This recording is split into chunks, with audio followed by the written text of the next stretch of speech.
Dulu saya adalah orang yang secara politik sangat tidak suka dengan Orde Baru, sehingga saya ikut turun.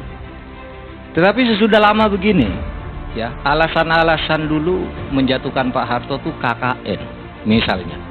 Nah, sekarang KKN lebih banyak loh dari zaman Pak Harto. Iya tuh, lebih banyak. Nggak bisa. Zaman reformasi itu lebih parah. Jadi vertikal, horizontal KKN-nya udah pasti. Hutangnya lebih banyak. Indeks Gini rasio kita. Zaman Pak Harto itu kesenjangan kita 0,200. Masih agak imbang, masih agak merata pendapatan itu. Sekarang ini per hari ini 0,435 sudah sangat di lampu merah itu. Iya. Artinya begini, kalau kita dulu menjatuhkan Pak Harto oleh karena dia KKN, apa kita tidak merasa berdosa sekarang ini kepada Pak Harto? Sekarang KKN-nya lebih banyak. Nanti aja. Silakan. Dulu yang korupsi Golkar aja. Sekarang semua partai pakarnya boleh ditanya saya secara spontan, siapa yang korupsi di partai ini, siapa korupsi. Saya hafal 10 partai yang sekarang punya nama di partai. Punya. Nah, oleh sebab itu, maka saya berpikir, oke, secara politik bisa diperdebatkan, tapi secara hukum, berdasarkan Undang-Undang nomor 20 tahun 2009, Pak Harto itu memenuhi segala syarat untuk mendapat pahlawan nasional. Ada 13 syarat di situ untuk menjadi pahlawan nasional. Memenuhi syarat Pak Harto. Kalau mau bicara kesalahan presiden, semua presiden punya salah.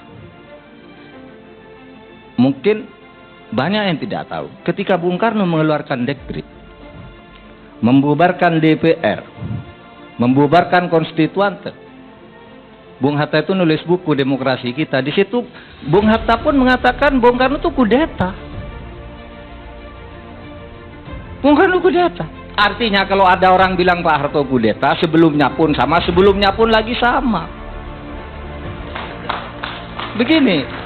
Oleh sebab itu saya kira tidak boleh kita dendam-dendam politik terlalu berlebihan itu. Tidak boleh. Sama. Saya bandingkan ketika isu yang sama menimpa Gus Dur. Gus Dur diusulkan presiden. Tidak setuju. Bahkan ada pejabat mengatakan tidak bisa. Gus Dur itu membubarkan DPR, membubarkan parpol. Bung Karno juga membubarkan konstituante, membubarkan DPR, membubarkan parpol dengan Perpres nomor 4 tahun 60.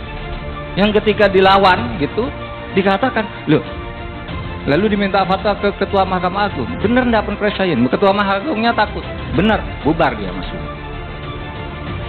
Ketua Mahkamah Agung waktu itu namanya Wiryono.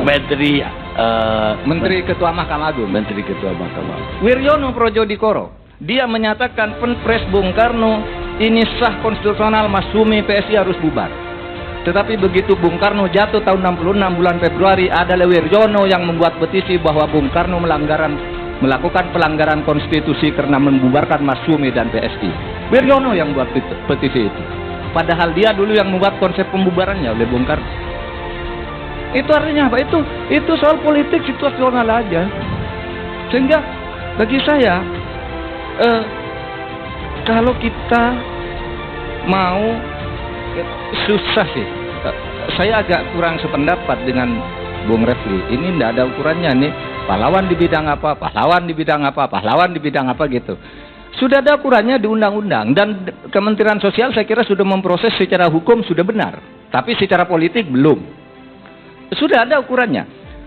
Kalau misalnya kita mau fokus pada Pak Harto, ya dia belum pernah dijatuhi hukuman pidana juga.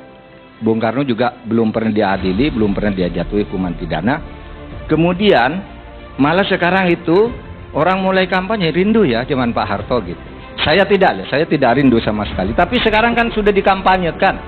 Dan ini seluruh proses reformasi loh, sejak awal kita nih menjadi semakin jelek bukan semakin baik, kecuali di dalam kebebasan berpendapat, berorganisasi dan sebagainya. Tapi korupsinya makin merata sekarang ini.